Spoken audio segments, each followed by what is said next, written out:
नमस्कार। आज पंचतंत्र से एक ऐसी कहानी की बात करेंगे जो चतुराई और न्याय की एक शानदार मिसाल है।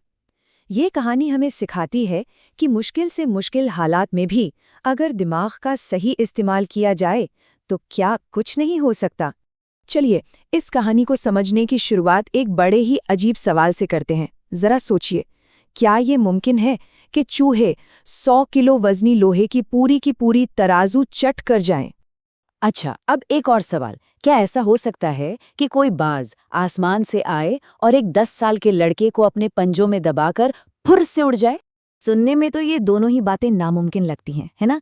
लेकिन आज की हमारी कहानी में यही दो अजीब, एकदम बेतुके दावे एक दूसरे से टकराते हैं। तो आइए देखते हैं कि ये मजेदार दिमागी खेल आखिर सुलझता कैसे है। तो कहानी की जो नींव है वो दोस्ती और विश्वास पर रखी गई है। चलिए देखते हैं कि कैसे एक व्यापारी और उसके दोस्त के बीच का रिश्ता एक बहुत ही अनोखी परीक्षा से गुजरता है। तो कहानी में एक व्यापारी है जिसका नाम है जीर्णधन। उसका एक दोस्त है लक्ष्मण।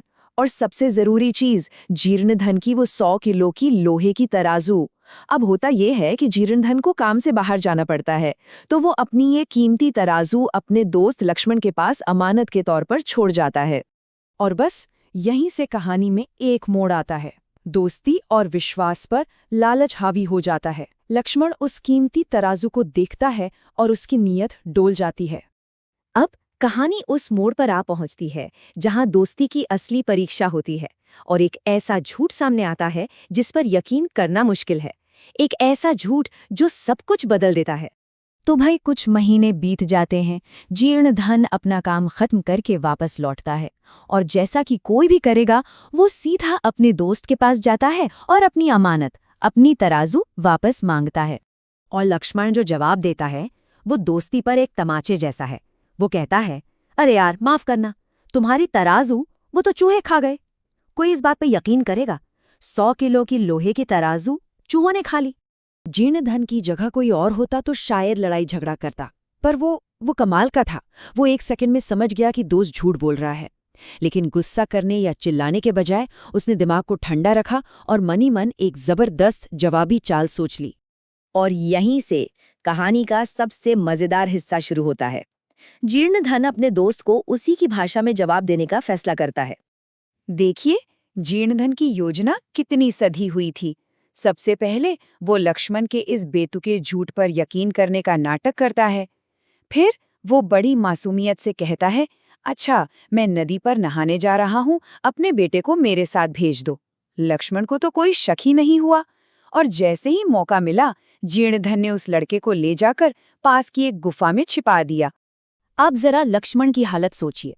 जब वो जीर्णधन को अकेले लौटते हुए देखता है तो उसकी तो सांस ही अटक जाती है। वो घबराकर फौरन पूछता है, मेरा बेटा कहाँ है? और जीर्णधन ने भी वही किया जो लक्ष्मण ने किया था। उसने एक और ऐसी कहानी सुनाई जिस पर यकीन करना नामुमकिन था। उसने कहा, बड़ा अफसोस हुआ दोस्त, तुम्हारे बेटे को एक बाज उठाकर ले गया। और ये था कहानी का वो शानदार पल। जीर्णधन ने पूरी बाजी ही पलट दी। उसने लक्ष्मण के बेतुके झूठ का जवाब एक उतने ही बेतुके झूठ से दिया। ये एक दिमागी शह और मात का खेल था। सीधी सी बात है, अगर चूहे लोहा खा सकते हैं तो भाई बाज भी एक बच्चे को उठा सकता है। तो अब जब दोनों तरफ से दिमागी खेल बराबरी पर आ चुका था, कहानी अपने आखिरी पड़ाव यानी समाधान की ओर बढ़ती है। देखते हैं कि अब न्याय कैसे होता है। लक्ष्मण को फौरन समझ आ गया कि वो अपने ही बुने जाल में फंस गया है। जीर्णधन ने उसी की चाल उसी पर आजमा दी थी।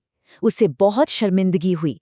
उसने अपनी गलती मानी, तराजू वापस कर दी और बदले में जीर्णधन ने भी उसका बेटा लौटा दिया। जानते, ये पूरी कहानी एक बहुत पुरानी संस्कृत कहावत को एकदम सही तरीके से समझाती है। शठे शाठ्यम समाचरित। इसका सीधा सा मतलब है कि दुष्ट व्यक्ति के साथ दुष्टता का ही व्यवहार करना चाहिए। मतलब बिल्कुल आसान भाषा में कहें तो जैसे को तैसा। तो इस पूरी कहानी से हमें सीखने को क्या मिलता है? पहली और सबसे बड़ी बात कि बुद्धिमानी गुस्से से कहीं ज्यादा ताकतवर हथियार है। दूसरी, कभी-कभी बेईमान लोग सिर्फ अपनी ही भाषा समझते हैं। और आखिर में ये कहानी हमें याद दिलाती है कि आप जैसा बोते हैं वैसा ही काटते हैं। लेकिन ये कहानी खत्म होते होते एक बहुत बड़ा सवाल हमारे सामने छोड़ जाती है। ये जो जैसे को तैसा वाली नीति है, ये कब तक एक समझदारी भरी रणनीति होती है और कब ये सिर्फ बदला लेने का एक तरीका बन जाती है? मतलब वो कौन सी लाइन है जिसके पार नहीं जाना चाहिए? सोचने वाली बात है ना?